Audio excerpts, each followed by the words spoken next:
I'm just finishing up a board of Michigan mugs here. I used my extruder to make my handle pieces, and I just lay them out flat on a board like that. And then I take water and I just kind of smooth the tops down so they look a little bit more hand pulled. I don't particularly care for the grooves that the extruder die leaves in them, so I just smooth them out a little. So I just scored the lip of my mug in a triangle so that it's got a nice wide attachment spot on the bottom, but then a smaller attachment spot on top so that when I crumple, it'll adhere to those score marks. So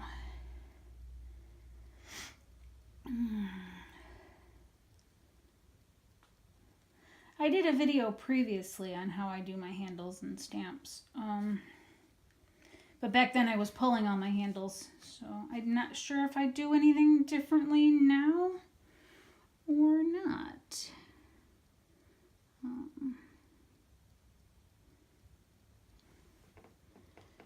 Just lining it up so that it's nice and straight. And this is a fishtail join that I'm doing here, so I just swipe it off that way, swipe it off that way, and then that last little bit I can just flick off with the knuckle of my thumb and just smooth it out a little. It's not bad. And then because I don't trim my bottoms, I indent them instead. I'm just running my thumb around the outside edge to get a good indent going, and then I just kind of follow the curve through the center there. That way, there's only that outer ring that's going to touch the table. Makes for fewer, if any, scratches. I don't notice any scratches when I use my mugs, but you never know. I also don't have nice things, so...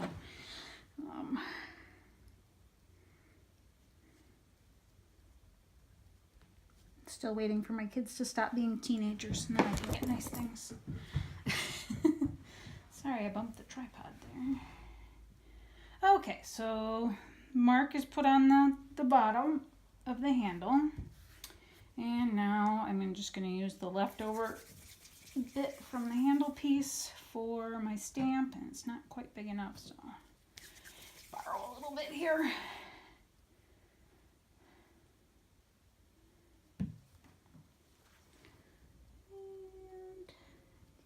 Squash down. And I try and look at it on all sides to try and make sure that I'm getting it squished down to a proper thickness and proper diameter all the way around. And that looks all right. Then I leave it on the stamp. Score that side, score where I'm going to attach it, wet it a little bit. Rather than using messy slip, I just use a little bit of water. And then I'm supporting it behind with my fingers, and I just wiggle it a little bit to mesh those score marks, and then try and get the top to adhere, and then peel that stamp right off. And then, here, I'll turn it this way so you can see what I'm doing. I just use the flat of my hand and my fingertips to gently curve that around. Because I did that little bit of wiggling, it's not going to fall off or peel up, regardless of how poor the rest of the joint is around the outside. That spot's going to hold it on no matter what. And then once it's glazed, it's not going anywhere. All right, we've got 3 to go. So,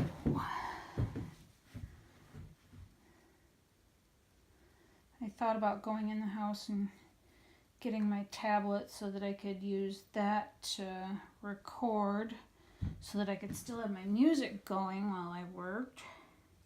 But then I thought, I'm sure most of you don't have my taste in music and aren't going to be that thrilled to have Rob Zombie screaming in the background. But today has definitely been a loud and angry music day for me. Because I am just... I don't know, I haven't been feeling well. Just been extra tired lately, and it could just be because I've been going full steam for several weeks here and just needing to slow down a little bit, I think. It's hard to remember when I start feeling better that it doesn't matter if I'm actually feeling better. I'm not actually well.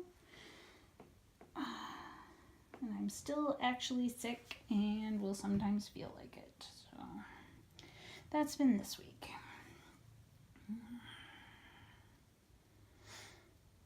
But the music helps me get a little bit of energy back and actually want to keep moving and keep doing things. So I'll roll with it. I don't normally listen to a lot of music when I'm at home and not working. You know, a lot of people like having music on in the background, and I used to be that way. But as I got older and, I don't know, maybe paying more attention to different aspects of the music that I listen to, it actually tends to be too consciousness altering for me. So it actually acts like a mood altering drug for me. And you know, sometimes that's cool. Sometimes it works great for your situation and you need that. But you know, on an everyday basis, it's not something that I need or am even very comfortable with.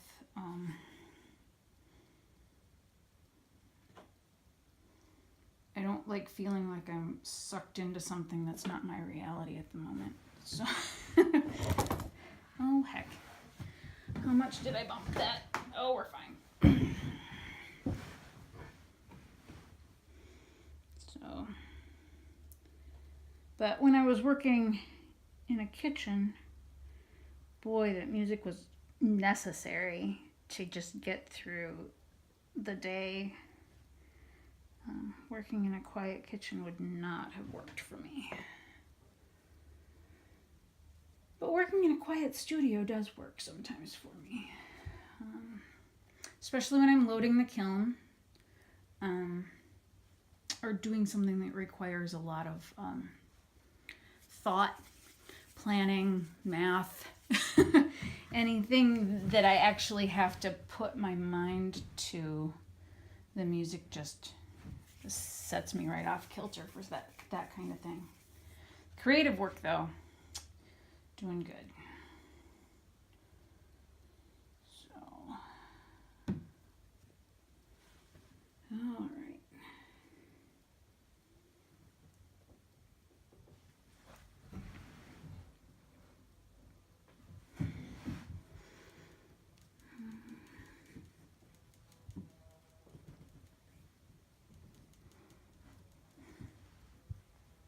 Not to get my head too much in the way. I don't know if you can even see what the heck I'm doing here. All right, there's that. It's not as easy as it looks trying to get a ball of clay or even a disc of clay to squash out evenly all the way around.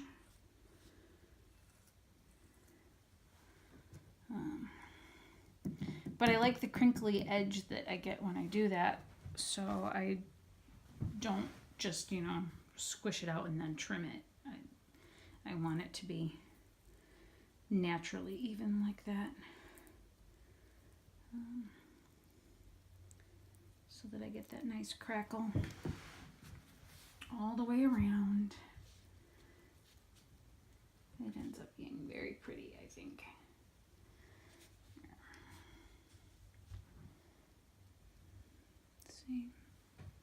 Let's see if I can. There we go. I don't know if you can see. Oh, it doesn't want to focus very well. Anyway, there's that. And I remember to stamp. Yes. I have to stamp a letter code on the bottoms of my pieces because I use 3 different clays, sometimes even 4 or 5 different clays. So they each have a letter code just so that I can tell what each one is made, each piece is made out of, without having to guess, because a few of them look the same once they've been bisque fired. They look the same before they've been bisque fired too, but the differences don't come out until they've been fired all the way to cone 6, which is the glaze firing.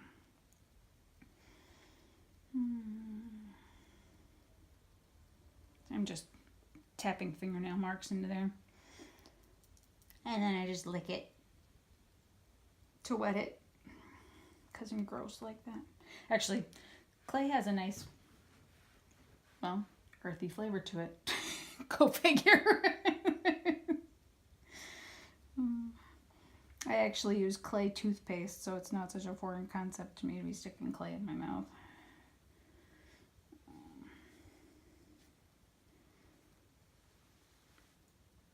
Okay.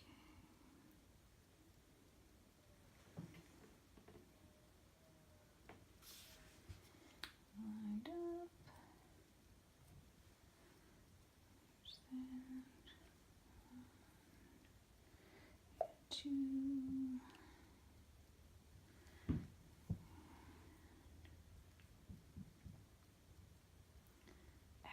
Getting sponge crumbs on things here. I think I need to replace my sponges. They're getting old and falling apart. Turn that around. That'd be better. All right.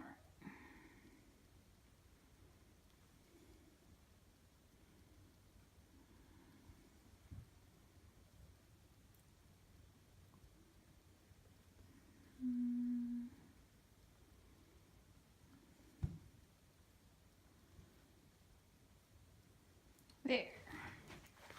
Okay, so we've got W stamp for Wheatstone clay. And that is my off-white clay that I use for, let's see, Garrison Road, White Pine, then the Lilac Festival and Apple Festival and any of the other festival series that I decide to do. Dang it, I keep hitting that. That's fine, I guess.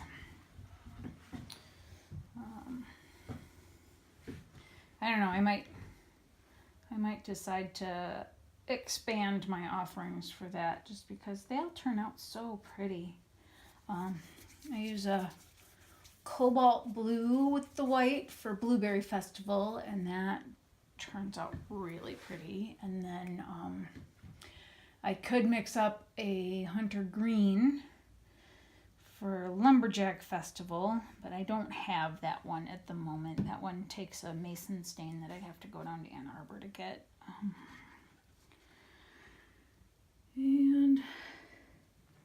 But that one also turns out really pretty. I try not to do that one though because it ends up looking like, oh, this should be a Michigan State mug. And I don't have any glazes that I could also make U of M pieces with yet.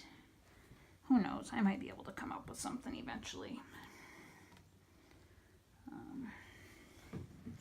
But for the moment, I don't, so I try not to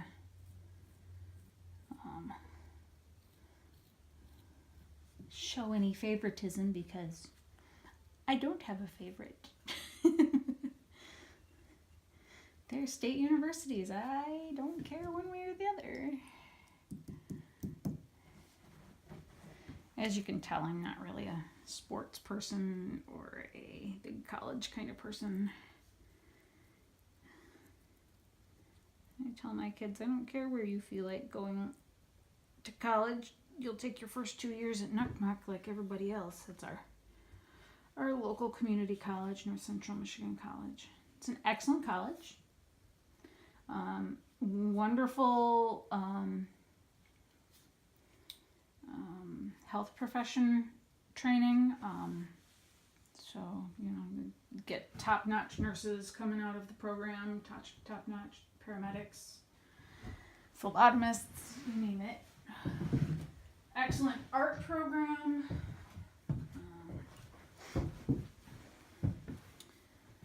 Just really great teachers to have around as part of our community.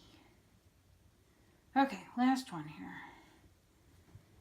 I like to look at it all the way around, see if there's a spot that maybe has a little bit more of a flaw that if I wanted to hide it, I'd put the handle on that side, just because, you know, I tend to do more smoothing out on that side, and you don't really look under the handle generally.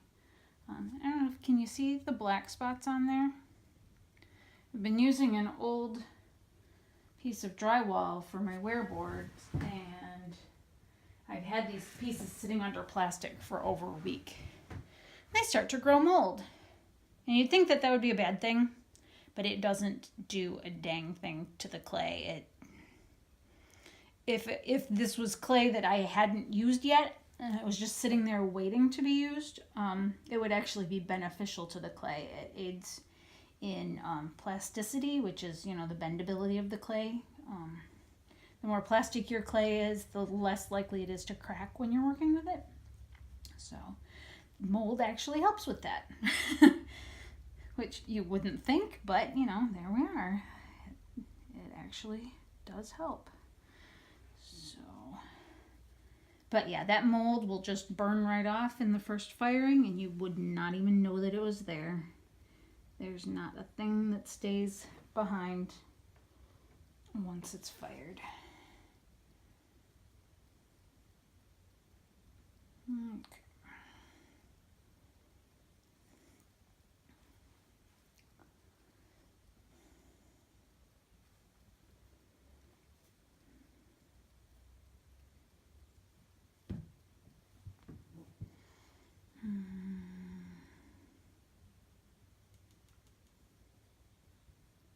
Oh, I do wish I had that music going.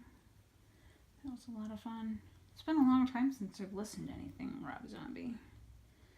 I usually just stick with the 9 Inch Nails, or Rage Against the Machine, or something like that.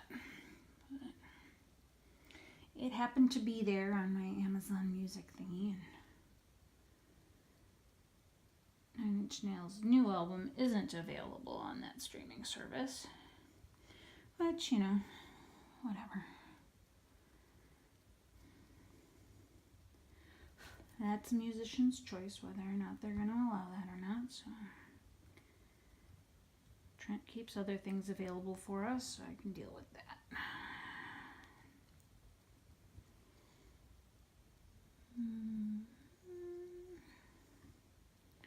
All right.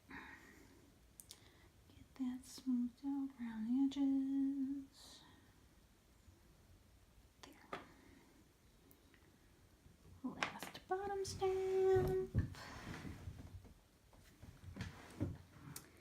Last handle stamp.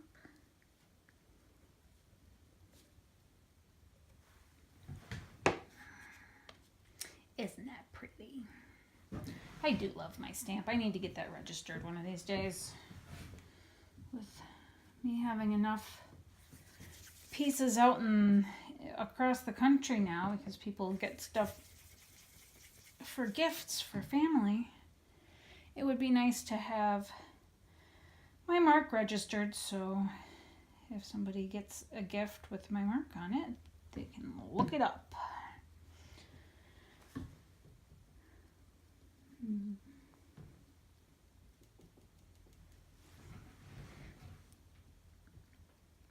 Thankfully, it doesn't take a lot to register. You take a couple pictures of your mark, you fill out a form, send in the pictures, and say, hey, this is me. They add you to the database. It's pretty cool.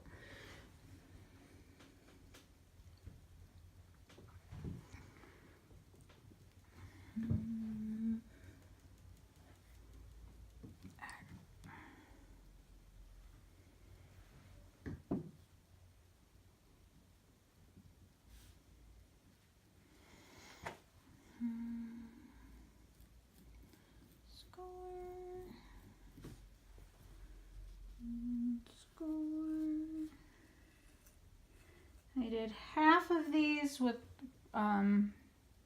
with handles facing toward the right and half of them with handles facing toward the left. Because everybody has a different idea of what the correct side of the mug the handle should be on.